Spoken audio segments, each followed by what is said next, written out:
se poursuit en Aquitaine avec Thomas. Il a 30 ans, il n'a jamais été marié, il n'a pas d'enfant. Et, attention, dans l'histoire de l'amour et dans le pré, c'est le premier ostréiculteur. Qu'est-ce que c'est un ostréiculteur? C'est un éleveur d'huîtres. Ah, si, c'est ça, on dit éleveur? Je ne sais pas, je vais lui demander.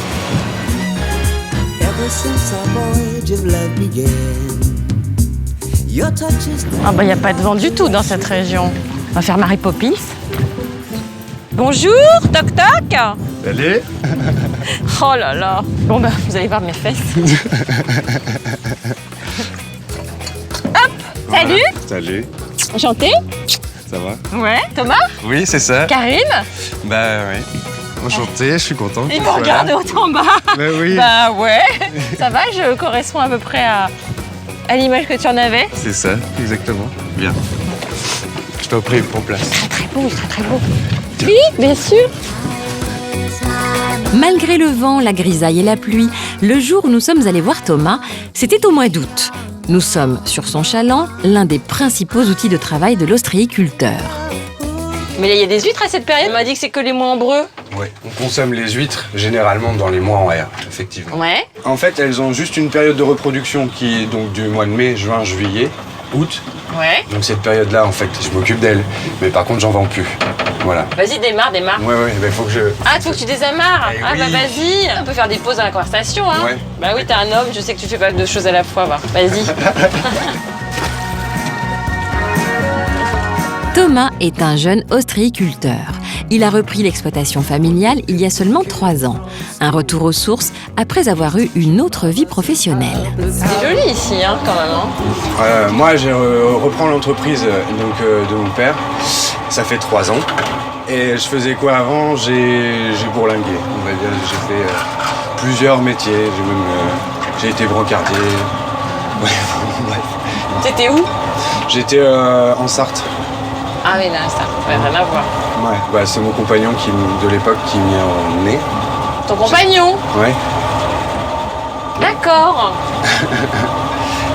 Bon, c'est peut-être parce que l'histoire est finie que t'es rentré ou pas? Non, parce qu'il était d'ici aussi à la base. Ah. On est partis tous les deux là-bas. Et il y a un jour, en fait, on a eu besoin de rentrer. Et t'as habité avec lui longtemps? Ouais, 10 ans. Ah oui, c'était une grande histoire. Ouais, une vraie histoire. Une vraie. Il faudra patienter pour tout savoir des amours passés de Thomas. Premier ostréiculteur de l'amour et dans le pré, c'est l'occasion d'en savoir un peu plus sur ce métier. Tandis que son père faisait de l'élevage intensif pour la vente en gros, Thomas, lui, a préféré un élevage plus réduit qui lui permet de vendre sa production directement sur les marchés. Tu sais que je sais pas du tout comment ça se présente, hein. C'est vrai? Mais non. En fait, on pose donc des supports en mer. Ça ressemble à des assiettes les unes derrière les autres, Ouais. en fait. Et naturellement, elles vont se poser. C'est pour ça Elle a qu'on besoin de trouve des fois s'accrocher. sur des Il y a bouées. des mecs comme ça. C'est vrai. Des filles aussi. Oui, je crois. Ouais. Mais ouais, on les récupère l'année d'après, quoi. Ah. Elle mesure combien? Je sais pas, on a la taille d'un pouce. La taille d'un nombre de pouces. D'un nombre de pouces, pardon. Ah ouais. On les récupère donc l'année 1, grosses comme ça, et puis on les élève après. Ah, après tu les ramènes ailleurs. Après, je les envoie sur d'autres parcs, ouais. Et alors après 3 ans seulement, tu vas chercher tes sacs. Bah, après 3 ans, je peux effectivement les vendre. Mais c'est super long. C'est très très long, ouais. On travaille surtout avec des huîtres qui sont dites affinées. C'est-à-dire qu'on va terminer le produit dans des clairs. Ce sont des bassins d'eau de mer à l'intérieur des terres, Ouais. avec tous les apports de pluie qu'on peut avoir. C'est ça qu'on appelle les fines de clair? Ouais, parce qu'elles sont affinées en clair. Voilà. Et si tu laisses grandir, tu vas pas les chercher, elles deviennent comment? Et elle est grosse comme ça. Et ça se mange? Ouais, mais c'est un steak. Hein. Faut la cuisiner dans ces cas-là parce que la manger. Ouais, ça fait un peu grosse morve.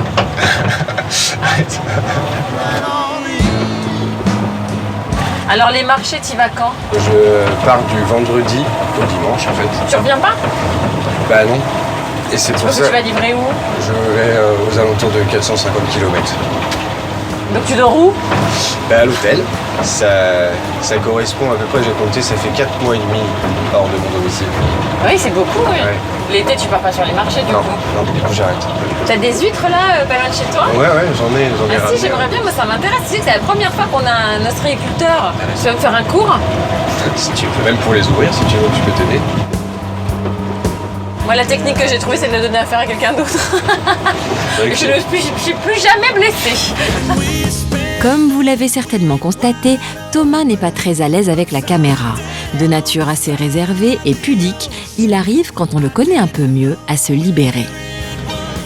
Et il a un nom, ton bateau? Ouais, le prolétaire. Vous êtes communiste dans la famille? Oui? Non, pas vraiment. Non? Bah alors? Parce que c'était le nom du bateau Ah, d'avant? de mon grand-père, ouais. Mais après, c'est surtout une transmission de nom. Ouais, si c'était appelé Zigounette, c'est continuer à appeler Zigounette. Je pense pas. Tu vois? En plus, ça aurait été bien avec moi, les zigounettes. Bah écoute, justement. L'exploitation ostréicole de Thomas compte un bateau, un grand bassin et un cabanon dans lequel il calibre les huîtres avant de les mettre en bourriche. Il y a beaucoup de vent dans ta région. C'est vrai. Et ça fait du bien. Comment ça fait du bien? L'air. Évidemment, t'as pas de cheveux longs. Ah, Qu'est-ce que c'est ça? ça sert à décanter. C'est-à-dire qu'une fois qu'on affine nos huîtres dans l'éclair, on les passe dans ces bassins d'eau plus clairs Ouais. pour qu'en fait elles évacuent en fait peu de vase qu'elles peuvent avaler en fait dans ces bassins. Et ce sont des filtreurs, donc en fait elles filtrent l'eau. Et donc effectivement il peut y avoir un peu de vase. Dis-moi, il n'y a pas des perles? T'as déjà trouvé des perles? Oui, ça dépend comment on les mange. Hein. Effectivement, il faut les croquer. Ah, sinon tu passes à côté? Ah oui, c'est possible. Bah vas-y, montre-moi. Fais-moi goûter quand même. Je suis venue jusqu'ici, j'affronte le blizzard. Je pense pas que ce soit le nom du vent d'ici, le blizzard. Mais on n'est pas en Breu, je vais pas tomber malade? Non, après c'est possible qu'elles aient du lait par contre. Puisque ça reste des huîtres qui sont dites naturelles. Donc. Comment elles se reproduisent en fait?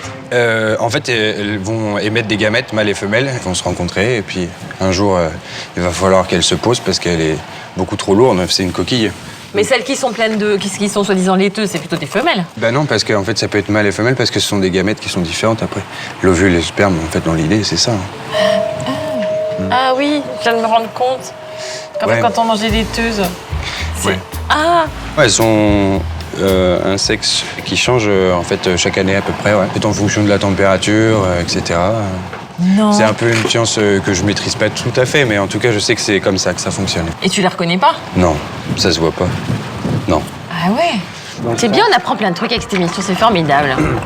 Et nous n'avons pas fini de nous cultiver, car même si les fêtes sont passées, Thomas nous explique maintenant comment ouvrir une huître sans un grain de sable. Prenez-en de la graine. Le mieux, c'est d'avoir un couteau qui est quand même assez solide et surtout de le tenir près du bout de la lame. Je fais jamais ça. Ouais, moi. parce que plus tu vas en fait avoir une grande lame, plus le risque est de le planter fort. Ouais. Donc du coup, en fait, tu réduis tes risques en tenant en fait ta lame au plus près. Ah en ouais. fait. Et du coup, après, on va toujours trouver en fait l'attache de l'huître, donc son pied en fait, au même endroit sur le majeur. Si on la prend dans ce sens-là. Ouais, toujours. C'est top. Du coup, tu vois, l'huître, tu vas la prendre comme ça. Voilà. Et puis, tout doucement, en fait, tu vas venir t'insérer entre la coquille du haut et la coquille du bas. Et en fait, tu vas venir sectionner en fait ton pied. Et c'est assez simple, hein, mais une fois qu'on a la technique. Ah ouais. Voilà. Je vais te couper le pied. Ça va, t'es délicat. Ouais. Tu prends soin des gens. Ouais. Je te teste, hein. Chaque geste compte. Hein. Voilà. Et t'essayes d'insérer ta lame. Ça y est, tu sens? Voilà. Voilà, Ah, ça y est, là, et là. elle cède. Et attends. alors Et là, j'ai mis des petites cochonneries. C'est pas grave, parce que regarde, Ça tu viens, attends, tu vois, parce qu'elle est encore oui. accrochée en haut. Tu viens couper en haut pour avoir ton huître entière en fait. Et c'est là où... Et là, tu te sers en fait de l'eau pour évacuer tes coquilles en fait. Oh, c'est bon. Donc c'est là, C'est moi qui l'ai tué. c'est toi qui, c'est la première huître que tu ouvres. Non, quand même. Bon, alors, je dis pas ça parce que tu es homo, mais on peut dire que tu n'aimes pas les moules. Non, non. Pourtant, je me fais draguer, hein, y a pas de problème. Hein. Non, mais je parle des moules. Ah oui, pardon. Mais non, ouais, j'aime pas, non, je suis désolé, j'aime pas. Enfin, je sais pas pourquoi je m'excuse, mais non. Mais non, ouais. C'est trop bien parce que j'essaie de faire un jeu de mots un peu lourd. Oui, oui. Et tu renchéris, c'est formidable. C'est bien. Mais on me va l'a parler déjà fait. d'amour. On me l'a déjà fait 15 On fois. te l'a déjà fait? Oh, bah oui. Bon, on va parler d'amour? Ah, T'as peur? ouais, un peu, ouais. Ouais, pas peur. Ah ouais, non. Ça va très bien se passer. On va Ouais. faire ça en douceur. C'est ta première fois. Thomas vit dans un appartement situé à une demi-heure de son exploitation, pour le moment en colocation avec 2 copines. Célibataire depuis maintenant presque 2 ans, il a du mal à faire des rencontres sérieuses. La faute certainement à son manque de confiance en lui. Qu'est-ce que tu réponds aux gens qui disent mais enfin, cette beauté-là, il n'a pas besoin de nous. Il n'a pas besoin de l'amour dans le pré pour trouver quelqu'un. Bah, je sais pas, je n'attire que les femmes. Du coup, ça tape à côté tout le temps. Tu vois ce que je veux dire? C'est parce qu'on voit pas que t'es homo aussi. Ouais, c'est ça. Ouais, je me suis même teint en blond un jour. Je me suis dit, tiens, on va essayer. Et ça va marcher. Je sais pas. Bon, tout le monde s'est foutu de ma gueule. C'est ça, c'était très moche. C'était pas beau, ouais. Mais c'est vrai que je suis dans un lieu où il n'y a pas énormément de mecs qui me plaisent, je sais pas, où on n'est pas beaucoup, quoi. Tu penses qu'il faut passer par l'émission pour trouver la perle, si je peux dire, à nos ostréiculteurs? Oh, c'est beau. T'as jamais fait celle-là non plus, je suppose. Hein. Non, pas du tout. Mais non, mais ouais, parce que vous êtes un formidable haut-parleur, je pense. Et j'en ai besoin parce que du coup, je suis personne ici. T'as peur du regard des autres avec cette émission? Ouais, mais je suis là pour ceux qui ont envie de vivre avec moi. Et pourquoi pas, travailler et vivre ensemble. Je pense Tu pourrais? Je pense, ouais. Ça fait pas peur du tout, au contraire. Ouais. Tout le monde me dit c'est bizarre, mais je sais pas, pourquoi pas? Pourquoi on pourrait pas rester collés tout le temps? Et si j'aime. J'aime pas à moitié, quoi. T'es sûr que t'es homo parce qu'il y a quand même des filles qui voudraient t'écrire là. Hein. Ouais, je suis Surtout sûr, avec ouais. un discours pareil, c'est. Ouais, je suis sûr de moi, ouais. Je suis sûr de moi. T'as déjà essayé des filles? Ouais. C'est pas ça. Bah, je sais pas, ouais, ça marche pas. Bah ouais. Ouais. T'as su à quel âge que t'étais homo? Assez jeune, mais je l'ai pas compris, en fait. Tu comprends pas ce qui se passe, en vrai. Tu comprends pas pourquoi t'aimes tes potes et pas tes copines, quoi. Enfin, alors tu fais comme tout le monde, hein. Tu sors avec des filles, etc. Mais après, tu t'aperçois que t'es pas toi, alors du coup... Et là, ça commence à être dur. C'est le moment où c'est plus compliqué parce que du coup, t'affrontes un peu la société en disant « Bah non, je suis comme ça. » Mais du jour où tu t'acceptes, en fait, ça va mieux.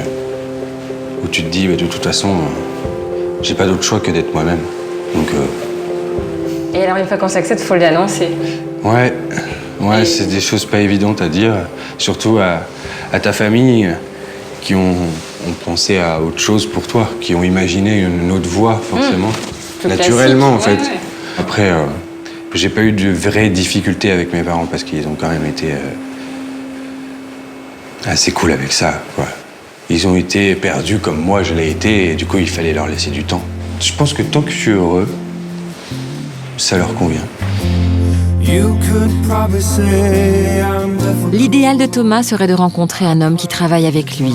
Il passe 8 mois par an sur les routes pour vendre ses huîtres. C'est donc une condition sine qua non pour que l'histoire avec son futur compagnon puisse durer.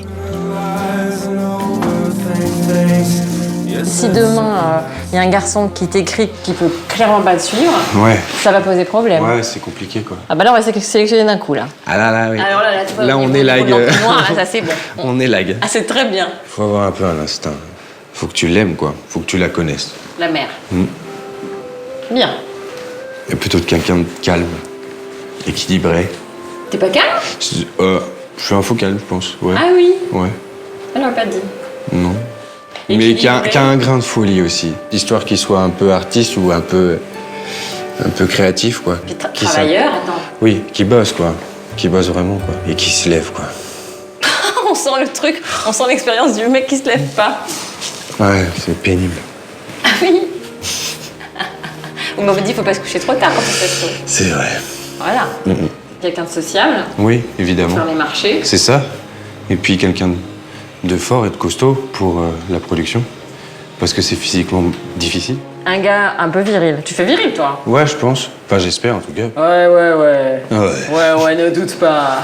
Non, mais je pense, ouais, je me ressens comme ça. Oui. Tu sais qu'il y a un nom hein, pour ça. Les YAG. Les... YAG. C'est gay à l'envers.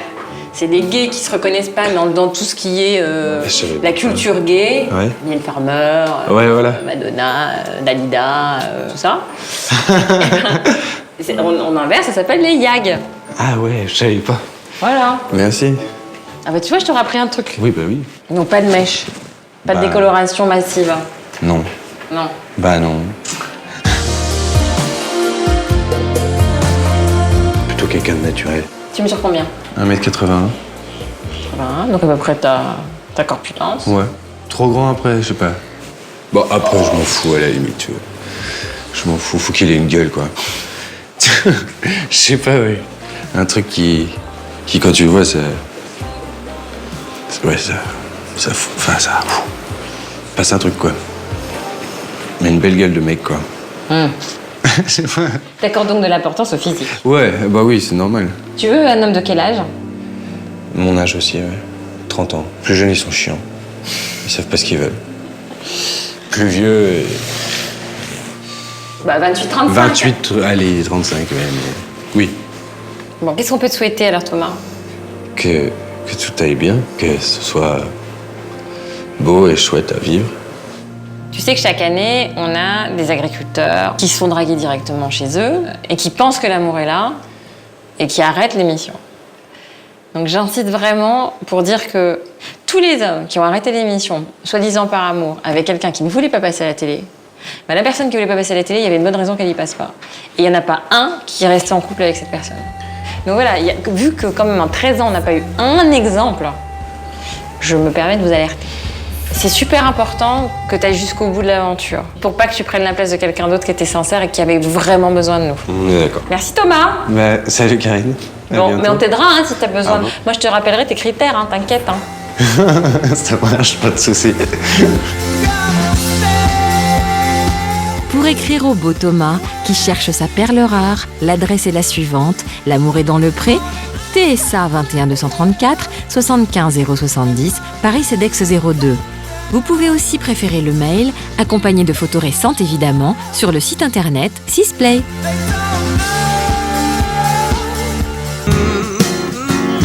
Just haven't met you yet.